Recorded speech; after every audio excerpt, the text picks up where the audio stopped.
is going? Oh my goodness, I didn't have my mic. What is going on, guys?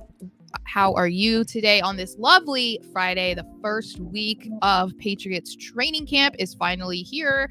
I guess you could kind of say it's not quite over yet because they are still practicing this weekend, but we have finally seen now 3 days of Patriots training camp, which is very nice. I think most people could say that they're pretty excited about having actual things regarding the Patriots to talk about. And we don't have to keep speculating or talking about rumors or, trying to figure out if something is clickbait or whatnot. There's a lot going on right now with the Patriots. And so we're going to talk about it today. There's a few specific topics that I wanted to make sure that we talked about because everybody is curious with Matthew Judon, and we saw Jabrill Peppers is now staying with the Patriots. So we're going to talk about all of that today. And I want to start with Matthew Judon because I think outside of a few other players, obviously today the Jabrill Peppers stuff is the main topic that people are talking about since he is the latest player to get an extension. We're also talking about Matthew Judon and all of that drama surrounding his hopeful contract extension. I know there's a lot of Patriots fans that do want to see him stay with the Patriots, and then there is a section that feels like he's getting older and he's coming off of an injury. It's better that we just move on from him now instead of paying a guy that is coming off of an injury that we haven't seen play since then. I'm one of the people that thinks that he is such a dominant force on the defense for the Patriots, and he's been that since he signed with the team in 2021. He's like the face of the defense at this point, and it would be a real shame to see him go, not just because as a fan you don't want to see a fan favorite player leave, but also we kind of saw the impact of his absence last year once he went down in week 4 against the Cowboys, which happened to be the same game that Christian Gonzalez went down with an injury. We saw what happened with the defense, although they ended up picking it up and they were the dominant side of the team for the entire year. We did see a bit of a dip in their production, especially as pass rushers, with Judon not on the field. So if they're trying to maintain that level of production from their defense and wanting to keep them as the better side of the team because they're not super confident with the offense, then trading or whatever they want to possibly do with Judon doesn't seem like a good idea in my eyes. I know that people have varying opinions. However, he's made it very clear that he wants to remain with the Patriots. He's said it before and he said it again this week that if it were up to him, he would retire a Patriot. And I'm going to read one of the main quote of when he spoke to the press on Wednesday. I'm going to read the direct quote. You can find everything that I'm going to talk about today, by the way, on musketfire.com. I have all the links to the articles that I am kind of picking from in the description on YouTube. So if you want to check those out, I got it there for you guys.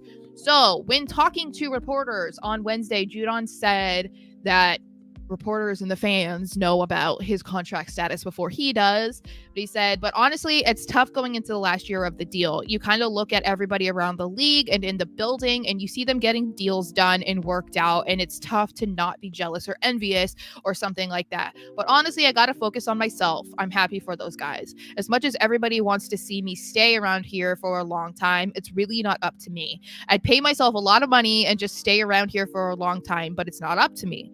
So you got to ask these guys that's making those decisions, and they're trying to do what's best for the team, rightfully so, and understandably, they're trying to put us in the right spot to win games and leverage everybody's contract and the right situation, make sure the salary cap is right.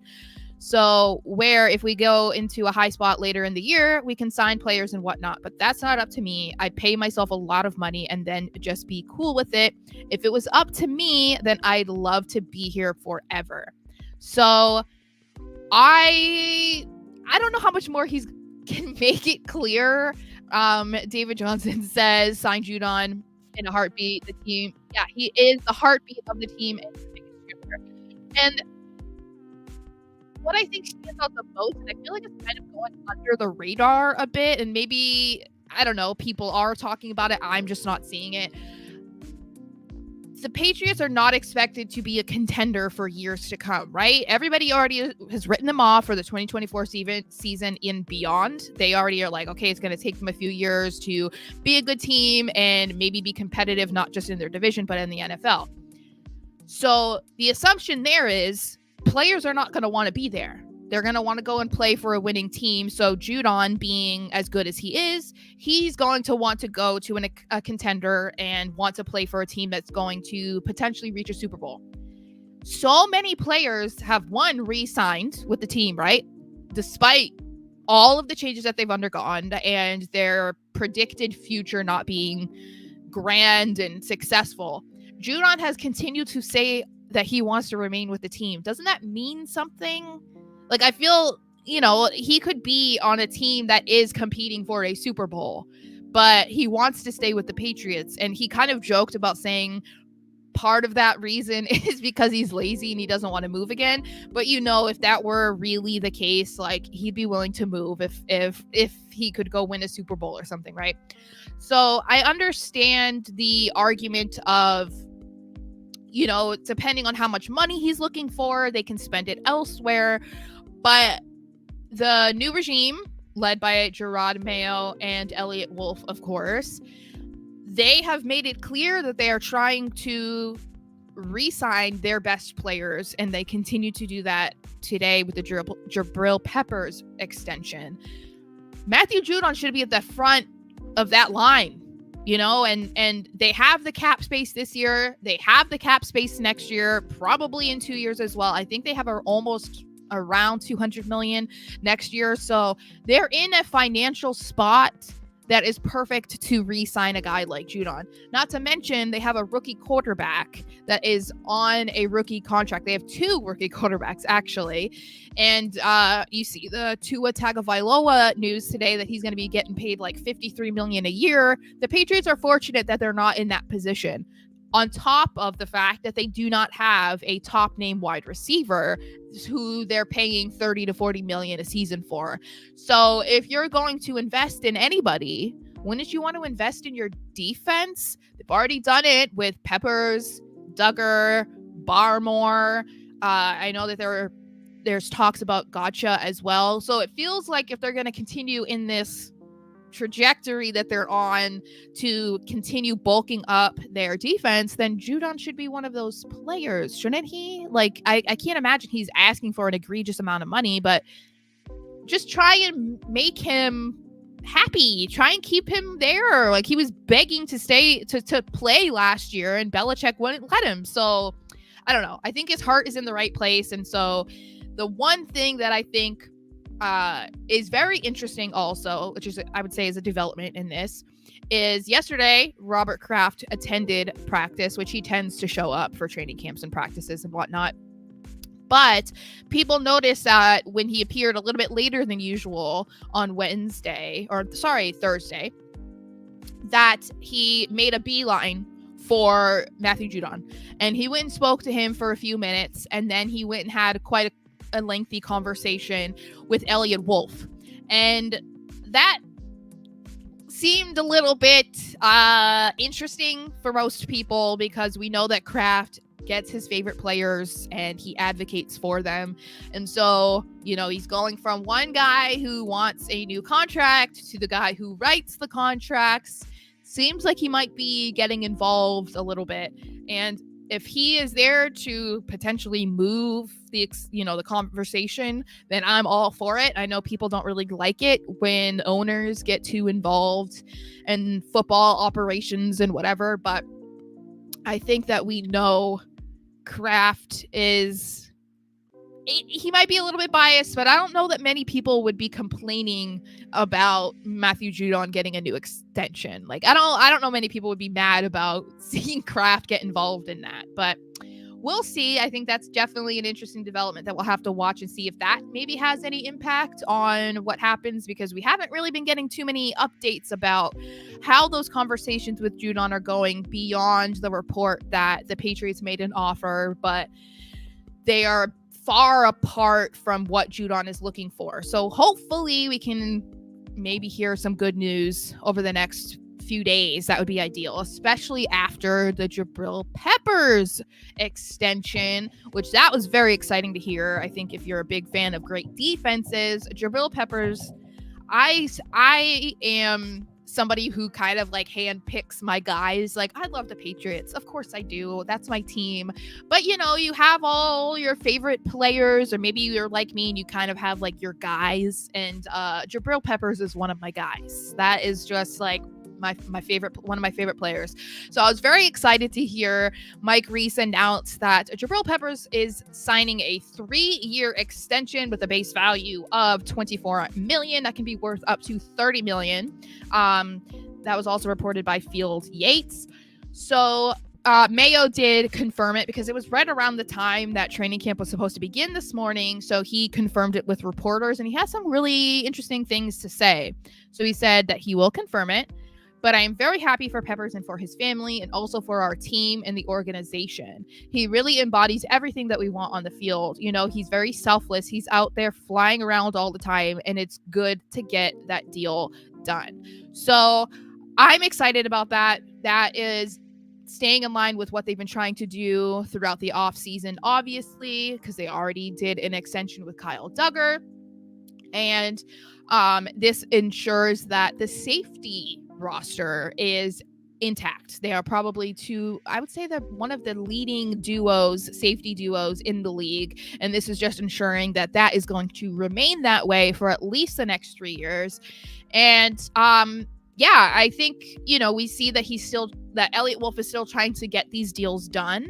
So that is a little bit positive, I would say, optimistic a little bit for maybe what they're trying to do with Judon, because clearly Wolf is still actively doing contracts extensions. So hopefully this is somewhat of an indication that they are still trying to get something done with Judon, which Mayo seemed to indicate that that's the case. He said it a couple times, you know, that that Judon is a player that they want to keep. So it would be awesome if that is what ends up happening. We'll have to see. I just think that it would be a lot better if they could get this done before the season begins, as they've done with all these other, pretty impressive extensions. I think Judon deserves it. He's done more than enough to deserve it. So, yeah, fingers crossed, right? I feel like I know we get kind of impatient. That's how fans are, but we've been talking about a contract extension with Judon for so long, and it's something that feels like it's not progressing as much as it should be by this point. So I think that's kind of why most people who want to see an extension done are becoming a little bit restless, because it's like, when is it going to happen? Especially then you see a new extension with Jabrill Peppers and you're like, all right, but what about Judon? So let's hope that that's coming in the next few days or a week or so, at least before the regular season begins, so we can kind of have that squared away, and we know that Judon is going to be with the team for at least a few more years, and there won't be a distraction throughout the season about, like, is it going to happen, or where's Judon going to be, or is he going to be trade bait? Like, it would be nice to not have to worry about that at all. So other than Judon, Jabrill Peppers, the receivers, whatever, another focus of training camp, of course, we knew it was going to be Drake May, Jacoby Brissett, Joe Milton. We knew that they were just going to be the focus of training camp, because there is a competition. I'm trying to change the color of this because that color was atrocious. Okay, that's a little better. We knew that the quarterbacks were going to be a focus because they drafted Drake May. They signed Jacoby Brissett. They've already claimed multiple times that Brissett was going to be the starting quarterback, and that doesn't please a lot of fans, especially because they're like, well, you spent your third overall pick on a guy like Drake May. He should be the starter, whatever, right? So we've seen that they're still sticking with Jacoby as the starter, and that's probably going to remain unless Drake May somehow shows out and outplays him at camp. But I wanted to talk about the pros and the cons of having him start during his rookie season, because I think a lot of people are just focused on he has to start or he shouldn't start. There's not a whole lot of reason behind either argument that people are sharing, and not a lot of people are discussing kind of the gray area also. And to me, there is some gray area, because it's not just they spent their third overall pick on this guy, he needs to be the starter, but it also isn't he can't start, he's not ready, this team sucks. Like, you can't, there's stuff in between. So the pros are easy, right? Well, if he's the next franchise quarterback, why wouldn't you use him? You're in a transitional period with the team, with the offensive roster. Why not see what you got in your pick? You might have a high pick next year, so you can still, get him another weapon. Or a lot of people are much more hung up on getting a left tackle, which, if you ask me, I'm kind of on that as well. But there's also the whole point of, if he wins during training camp and during the preseason, he looks better than Jacoby Brissett, most people would probably say it would be foolish not to start him over Jacoby. If you're trying to win games and you're actually wanting to be competitive this year, which they've made it seem like they understand the position that they're in and they're not necessarily trying to compete this year. Like, if it happens, then it happens, but they're not actively trying to make a playoff push, which that might not be a favorable answer for a lot of people, but I think it's more being realistic. We got to set your expectations a little bit lower this year, because they are in a rebuild or a retool. And we've seen the benefits of something that a rebuild. I would call it a rebuild that takes more than one season. Look at the Texans. Maybe they didn't go super far in the playoffs last year, but they went to the playoffs with a rookie receiver, but they plugged him in after they made sure everything else on the team was good. They gave him great receivers, great running backs, great offensive line, and a great defense, and then they just plopped him in, and he was able to be successful. That's not necessarily the situation that Drake May is walking into, and that is why there are certainly cons to starting him, at least to start the season. The offensive line is a little bit more questionable than I think people were expecting at this point in the offseason. A lot of people were hoping that they were going to take an starting left tackle, especially early in the second, if not trading back into the first. We know that they attempted to trade back into the first. That was not allowed, basically, by the Bills. And they took Jalen Polk in the second round, so they did not take a left tackle basically at all. And so the offensive line is a little bit more of an issue. Not an ideal lineup, I would say, for a rookie quarterback when they're not even sure who's going to be where. We've seen that at training camp already. We have Mike Onwenu playing right guard and right tackle. We have guys that are supposed to be on the left side also testing things out on the right side, or they're at right tackle and they're usually a guard. There's a little bit of a wrench in things as well, because Cole Strange is injured and he's not expected to play, at least at the beginning of the season. So, that's a starter that they're not going to have for quite a bit. So they're going to have rookies in on the left side.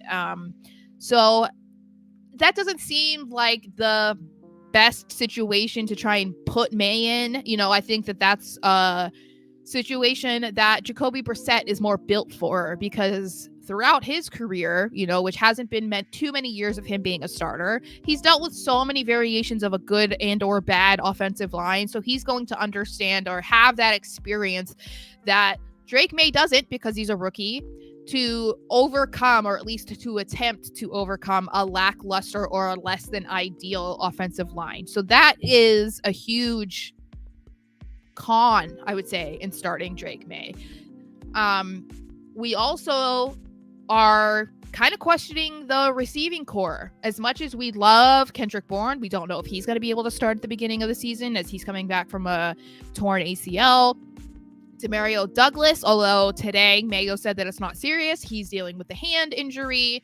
Then we also have Jalen Polk and Javon Baker. Both are rookies, and they look like they have high ceilings, but again, they're rookies.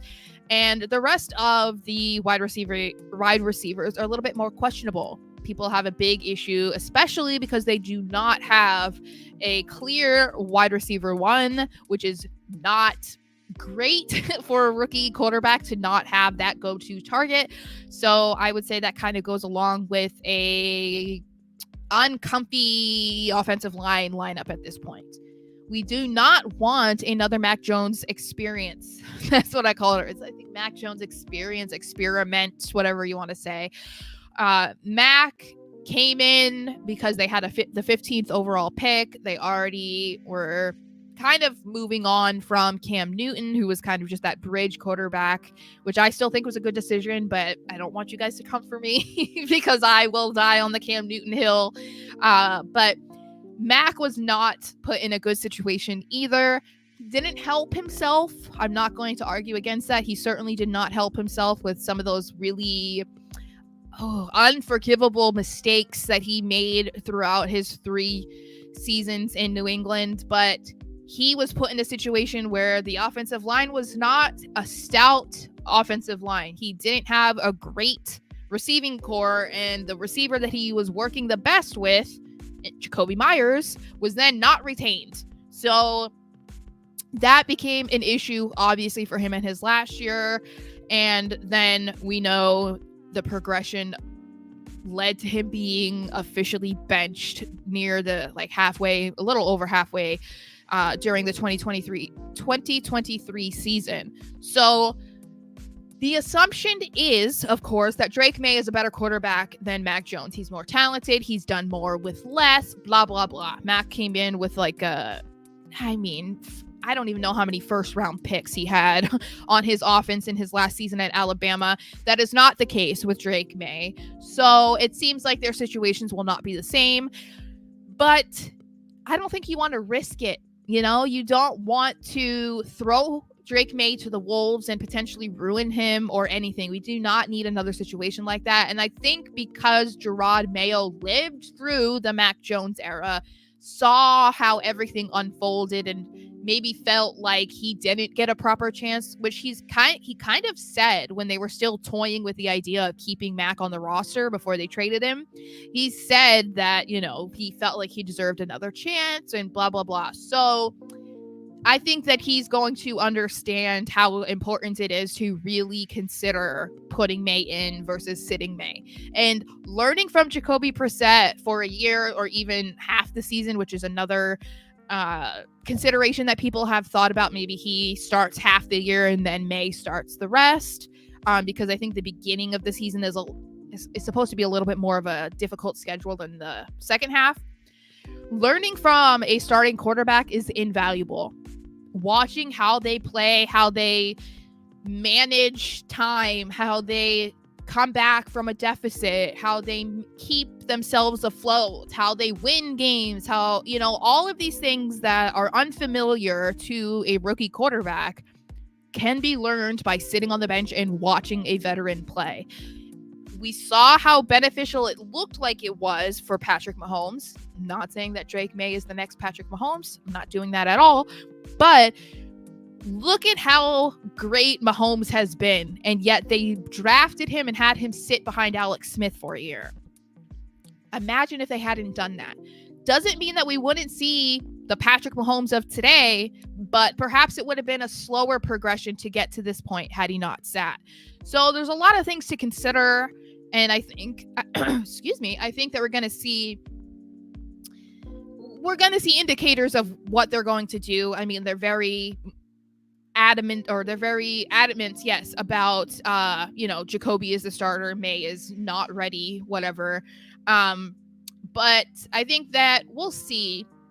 Camp is going to give us a better insight into what the future holds. And I really would not be surprised if we see some good stuff from May, but just don't get too excited. I think that that's something that I've been telling people to kind of temper your expectations. Go into this and just embrace the rebuild, embrace the change. We had 20 years of incredible success that we can live with for the rest of our lives if we never accomplish it again. Like, I hope that's not the future, but teams dream about even just making the playoffs. Like, look at the Jets. How many years has it been since they were in the playoffs? 16 years or something? Like, we're not at that point yet. So, anyway, I want to make sure that we also talk about this because this was very exciting. The Patriots are reportedly considering bringing back the silver pants. That is something that people have been begging for. It's actually what I titled my article about this. Fans have been begging for the return of the silver pants, and not even just the fans. We've seen former players mention it as well. Julian Edelman has been at the forefront of this movement, I would say. He has said it over, the past couple years since he retired, that he wants to see the return of the silver pants. It was reported by Mike Reese in his Sunday weekly notes, I would say, on ESPN.com, where he said the Patriots have had internal discussions about possibly wearing silver pants instead of the standard blue for a game or games, which would give its game day uniform a different look. But there is no confirmation at this time when or if it will happen. Also, as expected, the team plans to wear throwback jerseys during the 2024 season with an announcement on specific game or games to come in the future. So we know that we're going to get the Reds, which everybody loves, the throwback Reds. But people have had a really big issue with the blue on blue ensemble for home games. And I don't personally hate them. I do think that they resemble the color rush uniforms, and I know that those were not popular whatsoever. And I feel like they kind of decided to do away with the silver pants after Brady left. It was like, okay, we need a new look. We need to move past the Brady era. So let's implement a different color, whatever. But I think people miss the silver pants. They've made it very clear that they do. So I'm not surprised that now that Jerod Mayo is in charge, he's going to want to bring back, those nostalgic uniforms that he wore when he was a member of the Patriots.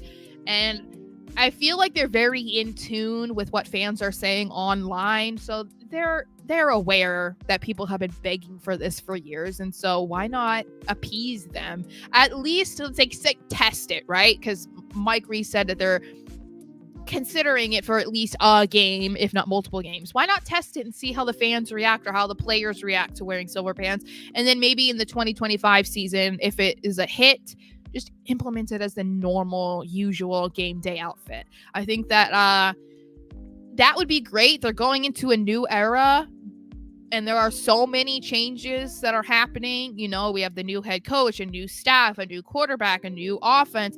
We're probably going to get a new entrance song instead of Crazy Train by Ozzy Osbourne. I would assume they're going to have a change. There's so many changes. It would be nice to go back to something that we all loved and maybe get a little bit nostalgic over in the silver pants. That would be great. I'm all for it. I don't know if you guys are. You should let me know in the comments if you are a big silver pants person. Let me know.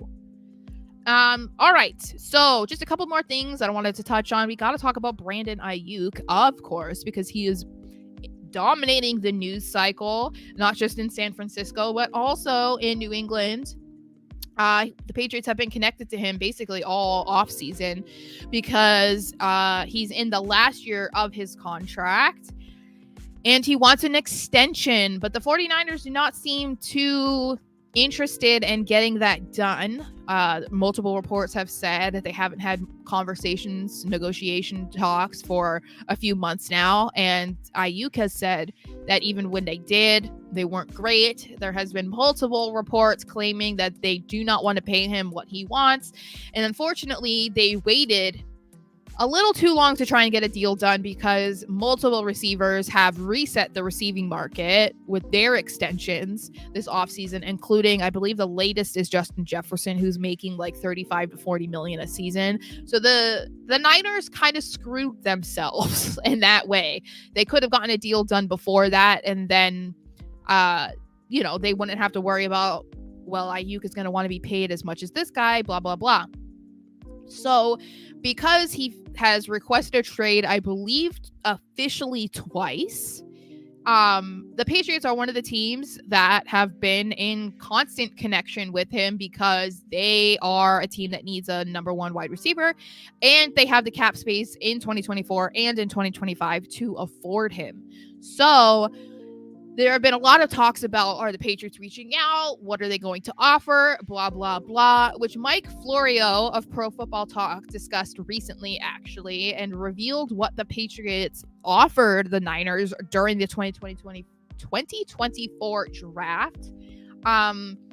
He talks about how at the time of the draft that $28 million was about the going price, or what they thought was going to be for Aiyuk. But now, as I said, the market has shifted because of Justin Jefferson. But there were 5 teams that reached out to the 49ers about a trade for Aiyuk, one of which was the Patriots. And the Patriots offered a second-round pick, which would have been, pick 34, I think they had before they traded back. And the Niners rejected that offer. So, that was an ideal situation. That was what a lot of people were predicting was going to be what the Patriots were going to do, was to offer that high second rounder, because obviously they were not going to part with their 3rd overall pick to acquire Brandon Aiyuk when they need a quarterback, which is probably a little bit more important. And they're expected to have a high first round pick in 2025 because people don't expect that they're going to do very well in the 2024 season. And that would be a little bit tricky to offer up as well, because if you're going to have a top 5 or a top 10 draft pick, is that really an appropriate price for Brandon Aiyuk? I don't know. That depends on who you ask. But,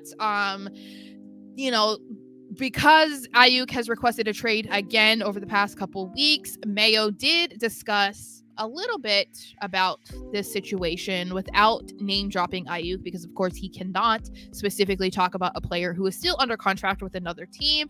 But he was asked about the possibility of the Patriots trading for a wide receiver, because we know that at the beginning of his tenure as the new head coach, Mayo said that he wanted to burn some cash. Elliott Wolf said he wanted to weaponize the offense, and to a degree, I guess you could say he did that, but at the same time, I don't think it's in the way that people were expecting or hoping. So I think this was on Wednesday that Mayo was asked this, and he said, we're always interested in getting the best players on our team, whatever that looks like. Look, we're the 3rd on the waiver wire as well. There will be some quality players that get released for various reasons, and we'll have an opportunity to improve our roster. So if you're going to sit there and ask me, would we take a big player no matter what position? Absolutely. Absolutely. Not only today, but in the future. So although that's not necessarily,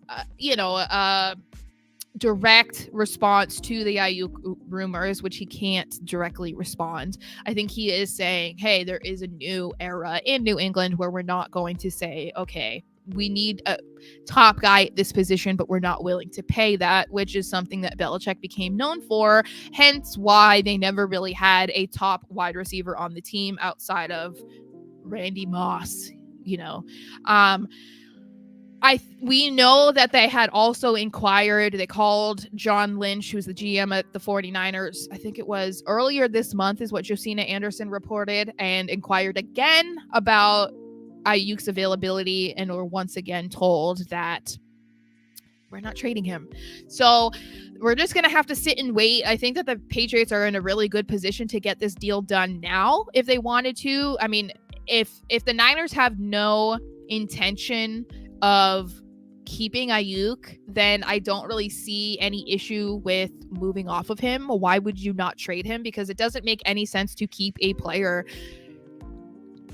when you don't have any intention of keeping him beyond the current season and then letting him walk for nothing in free agency. You need to trade, and you need to get something in return for him. And they're in a position to do that. I mean, Florio reported that 5 teams were calling about Aiyuk, and there's possible more teams that are looking for that, with the Bills being one of them. They definitely do not have the cap space right now. They'd have to do a lot of work, but they traded Stephon Diggs, so they're probably going to want somebody for Josh Allen, and the Patriots need to try to make sure that doesn't happen.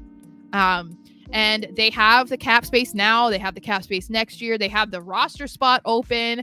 They have already a connection because of Kendrick Bourne was teammates with Brandon Aiyuk. And it would be ideal for him to become a Patriot and not a Commander like he wants to be, because he wants to reunite with Jayden Daniels. So we'll definitely have to keep up with this, because kind of like the situation with Drake May starting or not starting, there are definitely pros and cons to trading for Brandon Aiyuk. The pros, I feel like, are obvious. He's going to immediately make the offense better. But I think one of the biggest pros that people are not just talking about enough is a lot of the receivers that were going to be presumed available this offseason, during this offseason, or potential trade targets next year, they all received extensions. The only one who has not at this point is T. Higgins. And I think most people would choose Brandon Aiyuk over T. Higgins. And the Patriots are going to have stiff competition for T. Higgins next year if they really were going to try to pursue him. They might have a leg up on a lot of the other teams because they're going to have a ton of money. And so they could shift that and obviously put it on Higgins. But he's made it very clear that he wants to win a Super Bowl. He wants to go to a contender if that's the case. And so it would really depend on if he's chasing a ring or if he's chasing a big payday. Because chasing a big payday is the only way that is really going to make the Patriots a desirable destination for really any top name free agent. And the Bengals still have time to get an extension done. So nothing is guaranteed. But then, of course, there's also the cons of if they're not going to be a competitive team now, then there's no need to bulk up the offense now. You still have draft picks next year. You have free agency next year. So it really just depends on your point of view at this point. So we'll just have to pay attention to see what happens over the next year or so. Then we have Patrick Chung. He was on Up and Adams recently. I think it was this week. And he hinted at potentially joining Jerod Mayo's staff. So we already know Dante Hightower has joined his staff as a linebackers coach. Matthew Slater and went into retirement and immediately became an assistant to the head coach, I believe. There were rumors about James White making his way to the coaching tree as well. But Patrick Chung got a little cheeky with Kay Adams when she was asked if he would be interested in joining the staff. He pled the fifth. And because Kay was trying to get some sort of answer out of him, she kind of tried to reword her question as much as possible and said, okay, well, if you were to become a coach, if you were to join Mayo's staff, what kind of coach would you be? And he said the same, or what would you bring as a coach? He said the same thing I brought when I was playing, just a little toughness, some education for these young guys, and put them in the right spot. So based off of him saying he pleads the fifth and him not really wanting to answer direct questions, feels like he might eventually be a part of the staff. And we'll have to see, because there hasn't really been much said about this other than him speaking about it earlier this week. Not much had really been rumored about Patrick Chung being somebody that was going to join the staff, but it seems like it might be a conversation he's had with Mayo, because there's no reason for him to plead the fifth if it hadn't been. So I'm interested to see if that does happen. I would assume it doesn't happen until at least next offseason, because the staff is already filled out for the most part. And I think it would be great. Patrick Chung is one of the greatest Patriot safeties in team history, and he was a tough player. So I'm all for Patriots legends and some of their greatest players coming back and being coaches. It doesn't always work out well, and I acknowledge that for sure, but I think they're trying to reestablish a culture in New England that has bits and pieces of what Belichick implemented throughout his 24 years, but Mayo is definitely trying to make it his own. And I think that bringing in guys with these types of attitudes that are very similar to the type of mentality that he had as a player is only going to make the team better, especially on defense. So I am excited to see if this is what ends up happening. I haven't seen really that many people talk about it, but I think it's exciting. I would love to see that. So we'll have to keep up with that and see if anything else comes of that. I'm assuming, we might get an update or something throughout the season, but I would assume that we're going to have to wait until next year to really get anything concrete. And then the last thing I want to talk about today, which some people still don't want to talk about Belichick, but I'm curious, right? Because even if you felt like it was time for Belichick to leave the Patriots, it was still a shocking move to make the decision of letting him go. So I'm always curious to see, like, okay, what's he going to do next? So you assumed he was going to go be a head coach somewhere. That didn't happen. Then he's joining the media and you're like, what is happening? Because he's always had a disdain for the media. Well, we're just finding out from Kyle Shanahan, the head coach of the 49ers. He revealed that he actually made a job offer to Belichick and said to him, you know what, you can come join my staff and you can have any position you want, even defensive coordinator. Like, if you are willing to join my staff, I don't care what you do. And Belichick politely declined. I assume that he wants to remain as a head coach, and so anything else is not something he's interested in at this point, which you can go about that multiple ways. Makes sense because obviously he's been a head coach for over 20 years. So going down to being just a defensive coordinator is not something that he exactly wants to do. But then it's also possible that he had already made commitments to media companies or whatever, because he's going to be on Inside the NFL. He's going to be on the Pat McAfee show on Mondays. He's going to be on the Manning cast with Peyton and Eli. So depends on when this job offer was made and the conversations that Belichick had already had. But we also are like, okay, so there are rumors about him wanting to get back into head coaching in 2025. And there have been several teams that are becoming front runners for where he might end up, some of which are the Cowboys, because Mike McCarthy is under his last year on his contract, and the Cowboys are obviously like underperforming or underproducing since he became the head coach. The Giants are also a little bit in hot water under Brian Daboll. The Eagles, Nick Sirianni, I still think this is kind of weird because I think that the Eagles have done pretty well under Sirianni. I mean, they just made the Super Bowl 2 years ago. They're like, in the NFC Championship. So it seems a little silly that his job would be in the hot seat, but it is what it is.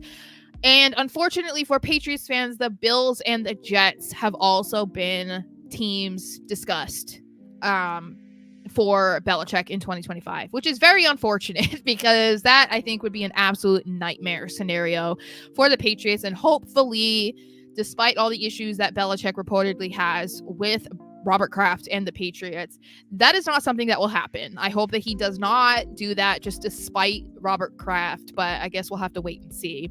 So I would say out of all the teams, Belichick feels like the front runner for the Cowboys. That seems, he has that connection to Jerry Jones, who has already spoken about how he'd love to work with Belichick. So that seems like the most likely spot.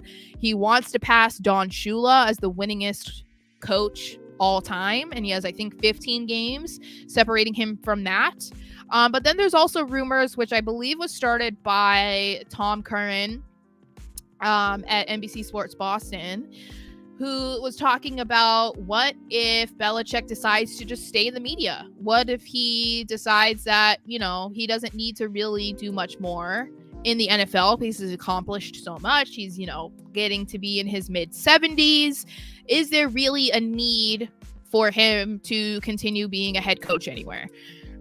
Maybe he'll stay in the media because he's clearly gotten so many opportunities. I mean, he has 3 jobs at least lined up right now. So perhaps he'll just say a part of the media. That will be a really interesting development, I think, in his career, because I don't think many people anticipated that being his next career venture after head coaching, especially after losing out on becoming a head coach for another team. So I wouldn't really be surprised if that's what happens. And I think that he has the potential to be a really great broadcaster, commentator, whatever you want to say, because he's so knowledgeable in football. He's shown us so much more personality over this offseason, I think, that we really ever saw from him publicly during his tenure with the Patriots. So I think he could be a really cool addition to NFL media. And so if he stays there, I think like, okay, that's totally cool. You know, like that seems like a little bit more of a easier route for him to take at this point of his career. So if that's what it is, then by all means, I feel like that would be pretty cool. And Patriots fans, I would assume, would be pretty supportive of that. So we'll have to see. But that is everything that I have for you guys today. Training camp is still underway, so make sure that you're checking Musket Fire for all of those updates, and don't forget to check the description for all the links to the articles that I talked about today. And anything that you want to see, check out on musketfire.com. Subscribe to the Musket Fire YouTube channel. That would be awesome. And yeah, that's it for today. So thank you guys so much for watching. I will see you next time. And don't forget, go Pats. Bye.